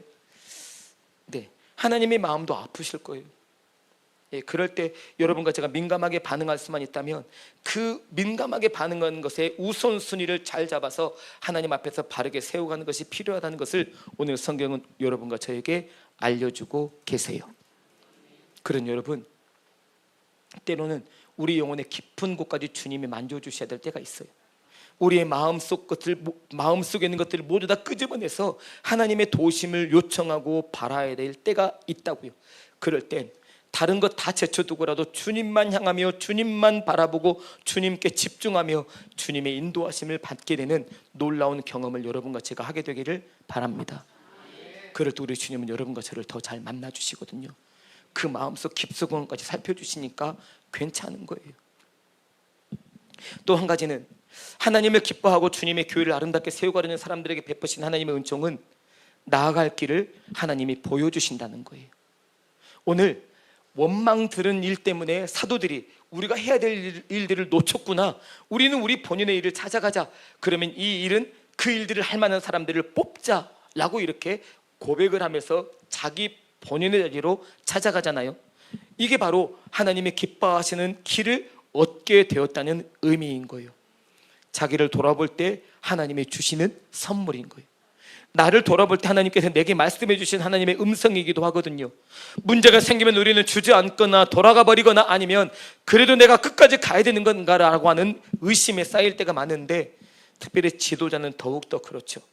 많은 성도들과 연결되기 때문에 그렇고, 그래서 어떻게 하는 것이 하나님께서 원하시는 길일지 밤을 새거나 밥을 굶어가며 하나님 앞에 기도할 때가 있다는 거예요.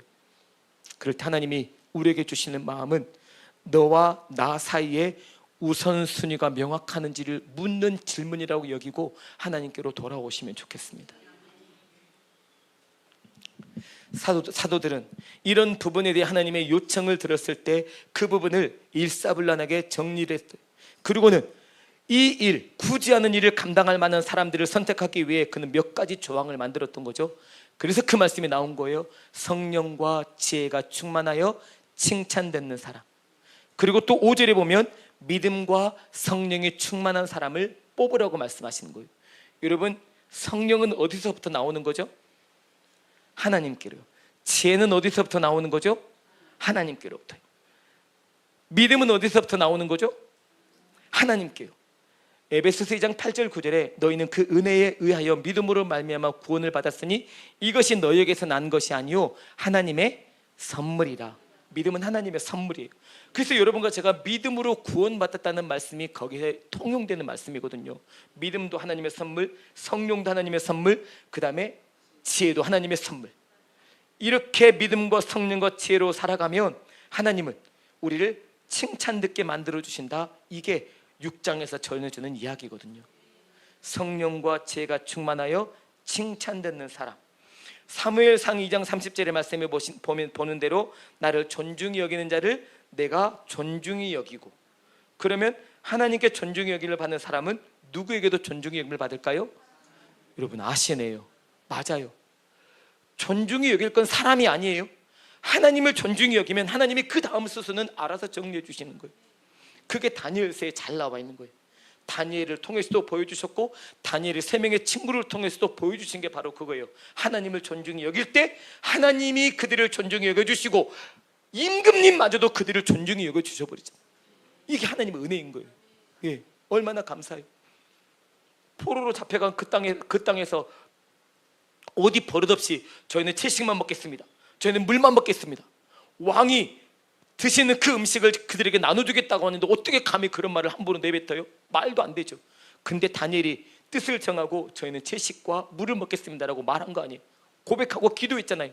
그리고 그것을 환관장 아스브나스에게 이야기를 꺼내요. 환관장님 죄송하지만 저희는 원래부터 채소와 물을 먹었던 사람이라 저희 그렇게만 먹게 해주십시오. 안 된다! 임금님이 하사해준 음식이었는데 너희들이 만약에 그것만 먹고 살이 빠지고 삐쩍 말라가지고 내가 임금님 앞에 죽게 생겼으면 어떡하냐? 말이 안 된다. 아니요, 괜찮습니다. 저희는 어릴 적부터 야채와 물을 먹고 자란 사람들이라 괜찮습니다. 10일 동안 한번 내기를 해보실래요? 그래서 그 10일 동안에 내기를 했다가 결국 빛이 나는 얼굴 모양 때문에 허락을 한 거 아니에요.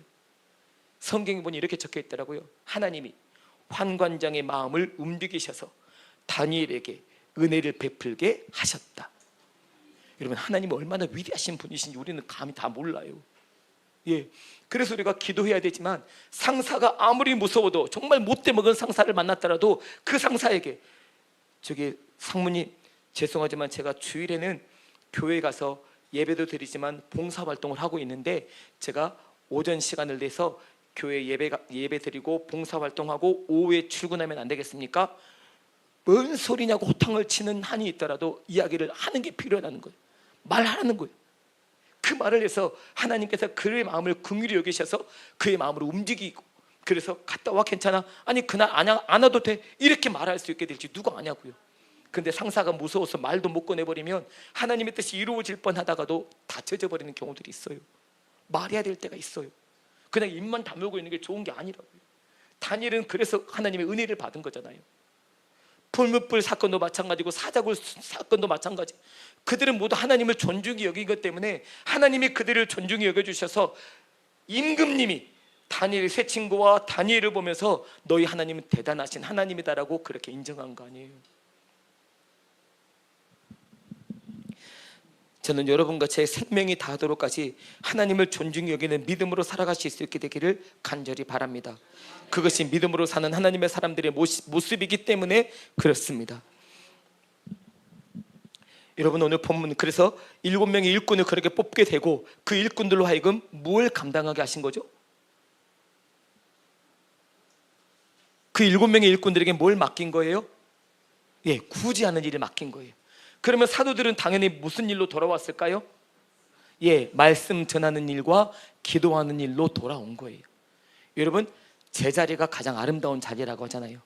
내가 서 있는 자리, 내가 몸 담고 있는 자리, 내가 감당해야 될 일들을 감당해내는 게 가장 아름다운 일이라고 하잖아요. 오늘 본문이 바로 그런 거예요. 사도들이 원래의 자리인 말씀 전하는 일과 기도한 자리로 돌아오고 7명의 일꾼을 세워서 그 구제한 일들을 감당하도록 하니까 이 7명의 일꾼은 얼마나 기쁘고 좋았겠어요. 우리 아까 목사님도 그러시더라고요.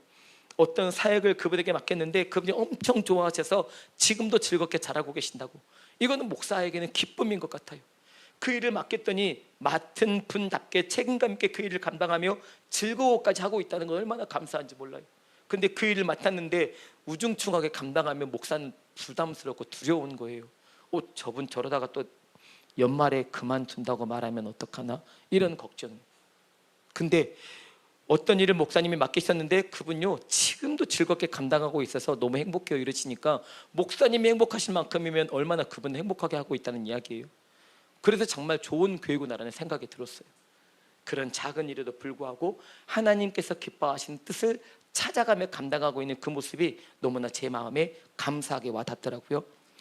그렇게 7명의 일꾼이 구제하는 일을 온 마음과 정성을 다해 감당할 때 사도들은 그들의 본연의 일을 돌아와서 말씀 전하는 일과 기도하는 일에 힘쓰기로 마음에 결단을 하고 그 일을 걸어가게 되는 것이죠. 여러분, 믿음 생활을 감당함에 때로는 실수도 있고 어려움을 만나기도 하지만 그 어려움과 실수를 만났을 때 그냥 에라 모르겠다, 될 대로 되겠지 하고 가지 말자는 거예요. 그쯤에서 하나님께서 잠깐 멈추게 하신 그 자리에서 지나간 부분을 돌아보자는 거예요. 그리고 하나님께서 기뻐하지 않으시는 부분이 있다면 과감하게 돌아서서 거기서라도 돌아서서 바른 길로 가자는 거예요. 여러분, 느헤미야와 에스라의 뒷부분에 보면 무슨 말씀이 나오냐면 이미 포로지에 끌려갔다가 거기서 70년 가까운 세월을 보내고 다시 본국으로 귀향하잖아요. 근데 그 사람들 중에는 심지어 제사장들이었음에도 불구하고 이방 여인들과 결혼한 사람이 있었어요. 여러분, 이방 사람과 통혼하면 돼요, 안 돼요? 네, 죄송하지만 안 돼요. 하나님이 그러지 말라고 하셨어요. 근데 거기서 살다 보니 나이도 있고 뭐 여건과 형편이 그랬겠지만 거기서 결혼을 해서 애도 낳고 사는 사람들이 있었어요. 그리고 본국으로 돌아와 보니까 그 부분 때문에 이제 마음이 걸리는 거예요. 그래서 에스라와 느헤미야가 이 부분에 대해서 하나님 앞에 받은 말씀이 있어서 백성들을 모아놓고 특별히 제사장들에게 이 부분을 우리가 정리하자라고 말했을 때 우선은 제사장 된 사람들부터 저 다시 돌려보내겠습니다. 그래서 실제로 이방 여인들과 결혼했던 제사장 중에는 그 여인들을 다시 돌려보냈어요. 자기들 땅으로. 죄송하지만 이혼했다고, 이혼. 그래서 하나님의 기뻐하시는 뜻을 지금이라도 제가 지켜가겠습니다라고 하는 마음을 품었다고요. 여러분, 이왕에 그릇된 길로 왔으니까 갈 때까지 가보자? 아니요. 여러분과 제가 해야 될 마음은 그게 아니에요. 하나님께서 그런 마음에 촉을 주셨다면 그 촉을 주신 그 시점에서 당장 돌아서는 게 좋아요. 확인하고 그래도 하나님이 기뻐하시는 길이라면 가야 되겠지만 아니라고 말씀하시고 생각나게 하신 거라면 하나님이 기뻐하시는 길을 위해 과감하게 돌아서서 하나님께 기쁨이 되는 길로 가야 돼요. 제가 어제 수요예배 때 우리 교인들과 함께 나눴는데요, 여러분 혹시 그거 아세요? 마태복음 5장, 6장, 7장을 무슨 수훈이라고 하죠? 맞아요, 산상수훈이에요. 너무 여러분 멋지세요. 여쭤보는 것마다 척척 대답을 잘해 주시니 기분이 좋아요. 할렐루야. 이런 말도 잘하시잖아요. 근데요, 5장, 6장, 7장의 산상수훈인데 그 말씀 중에 이런 말씀이 나와요. 그러므로 예물을 제단에 드리려다가 거기서 내 형제에게 원망 들을 만한 일이 있는 줄 생각나거든. 그러면 어떻게 해야 돼요? 뭐라고 하시는데 잘 안 들리는데. 예, 맞아요. 아시네요. 그래야 돼요. 그게 성경이 옳다고 말씀하시는 뜻이에요. 근데 되게 우리는 잘 못할 때가 있어요. 하나님, 전 지금 바쁘고요, 너무 힘들어요. 그리고 얼른 예배 드리고 그 다음에 또 어디 가야 돼요. 이런 생각에 우리는 너무 파묻혀 살아요. 그러니까 하나님이 그렇게 생각나게 하시고 알려주시고 깨닫게 해주시는데도 불구하고 무시해버리고 말아요. 여러분, 이 일이 어디 나오냐면 누가복음에 보면 10장에 보면 예루살렘에서 여리고로 내려가다가 거반 강도를 만나 거반 죽게 된 사람이 있어요. 그 사람 쓰러져 바닥에 있을 때 누구가 그냥 지나갔대요? 제사장과 레위인이 지나갔대요. 그들 성전에 들어가면서 아이고, 아까 그 쓰러진 사람 혹시 생각났을까요? 안 났을까요? 났겠죠. 그러면 그 생각났을 때 어떻게 하는 게 좋아요? 그러면 다시 와야죠. 그리고 잠깐만요, 여보세요, 괜찮으세요? 라고 물어봐야죠. 근데 그 제사장과 레위인은 돌아왔다는 기록이 없고, 길 가던 이방인 하나가, 사마리아 사람 하나가 그에게 달려들어서 살피고 필요한 것을 공급해주고 처치해주고 자기 나귀에 태워서 주막까지 데리고 가고 주막 주인에게 돌봐달라고 하면서 필요한 비용이 더 있으면 더 줄 테니까 이 사람을 돌봐달라고 말한 만큼, 이런 이웃이 되는 것이 옳다라고 말씀하신 만큼이었으니까요. 예물을 제단에 드리는데 거기서 형제에게 원망 들을 만한 일이 생각난다면 예물을 제단 앞에 두고 먼저 가서 형제와 화목하고 그 후에 와서 예물을 드리라시는 거거든요. 왜요? 그런 마음으로 드리는 것은 하나님이 기쁘게 받으시는 제사가 아니라는 거예요. 어쩌면 그런 제사가 가인의 제사였을지 몰라요. 내 마음 하나님 모르실 거라. 내가 다퉜는지 싸우는지 엉망진창인지 하나님 알게 뭐야. 그냥 예배를 드리고 나는 예배 출석했고, 그래서 목사님이 나한테 왜 예배 안 나오냐고 물어보지 않으실 테니까 나는 충분히 괜찮아, 이렇게 얼렁뚱땅거리고 넘어갈 게 아니라, 그 부분에 주님의 마음이 있다면 그 마음에 순종하고 하나님 앞에 잘 서야지요. 심지어 예배가 조금 예배를 늦게 오는 한이 있더라도 하나님께서 말씀하신 말씀을 지켜내고 와서 그 자리를 지키는 것이 바람직하다는 거예요. 그래서 히브리서에 보면 그 말씀이 나와요. 너희가 죄와 싸우되 피 흘리기까지는 싸우지 않는구나라는 말씀이 나와요.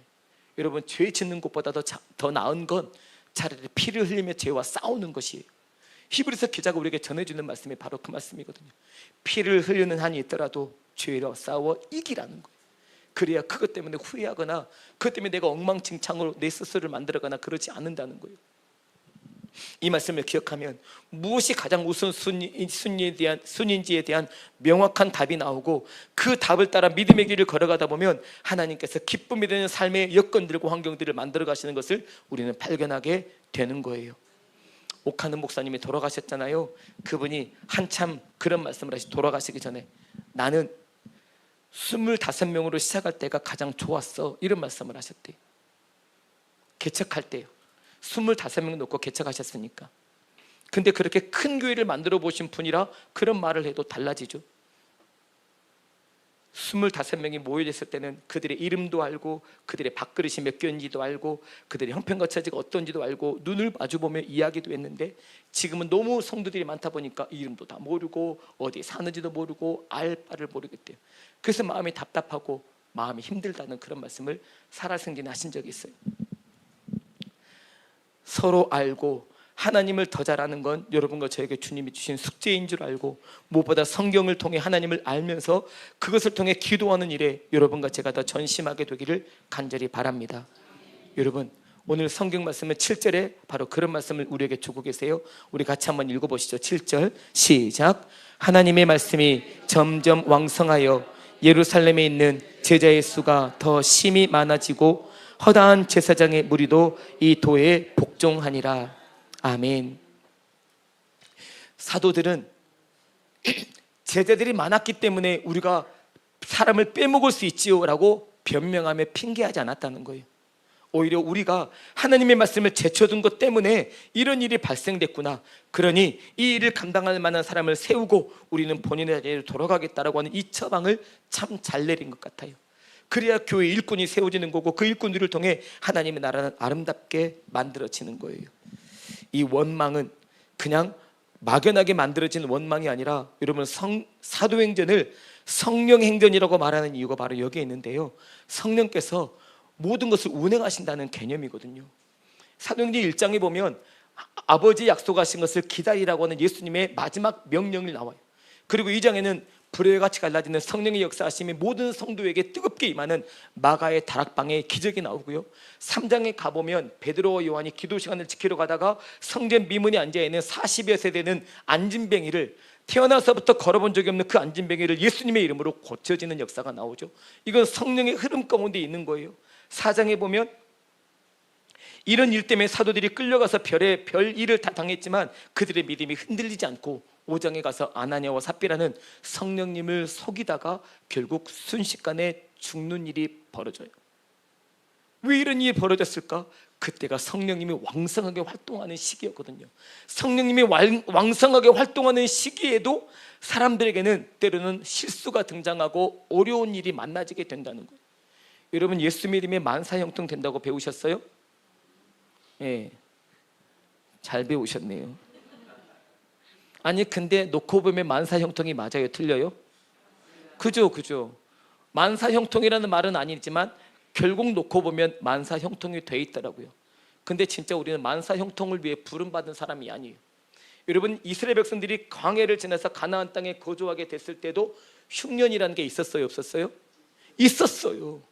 가나안 땅, 적과 꿀이 흐르는 땅, 하나님께 약속하신 땅인데도 불구하고 흉년이 일어나고 가뭄이 일어나고요, 지진도 일어나요. 그런 일이 벌어지는 거예요. 근데 그런 과정을 겪으면서 하나님이 우리와 함께 계신다는 것을 경험하고 그것을 얼마나 절실히 느끼느냐에 따라 우리의 믿음이 점점 자라가게 돼 있다는 거예요. 저는 여러분과 저희 남면교회가 그러시면 좋을 것 같아요. 사도행전 2장 42절은 이런 말씀이 나와요. 그들이 사도의 가르침을 받아 서로 교제하고 떡을 떼며 오로지 기도하기를 힘썼다라는 말씀이에요. 사도의 가르침을 받아 서로 교제하고 떡을 떼며 오로지 기도하기를 힘썼다.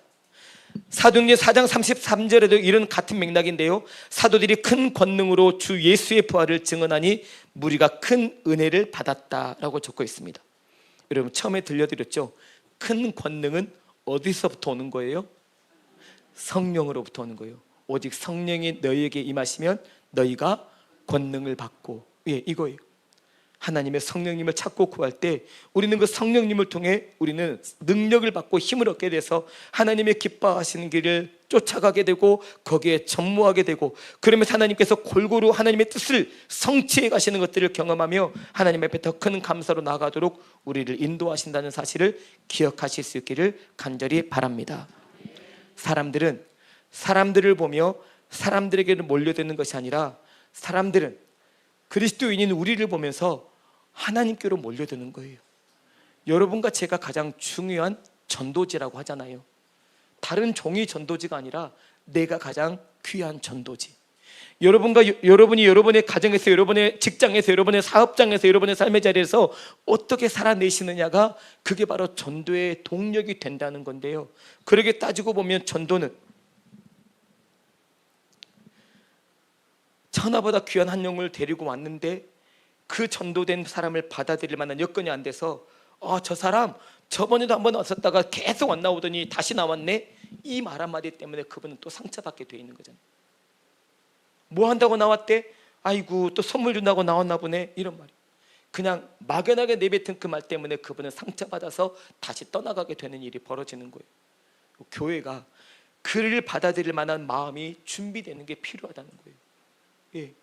괜한 말 한마디가 오히려 더 긁어부스럼을 만들어서 더 곤란하게 되고 어렵게 만들어버리면 힘들어지게 되지만, 오히려 그래서 말을 하지 않는 것이 더 좋을 때가 많다는 거예요.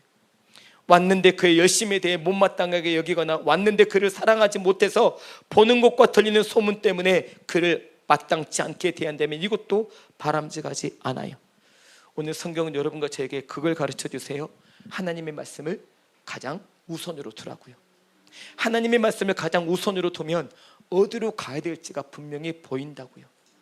소규리 문답 제1번에도 이런 말씀을 주세요.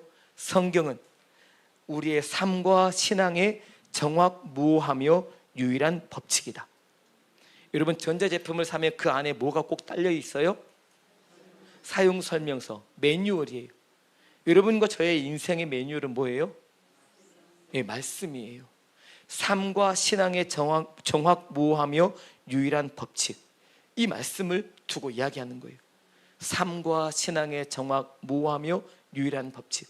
그러니 여러분, 목사님께는 좀 죄송하지만 설교자의 아무리 뛰어난 설교보다도 하나님의 말씀을 귀히 여기십시오. 이게 가장 우선입니다.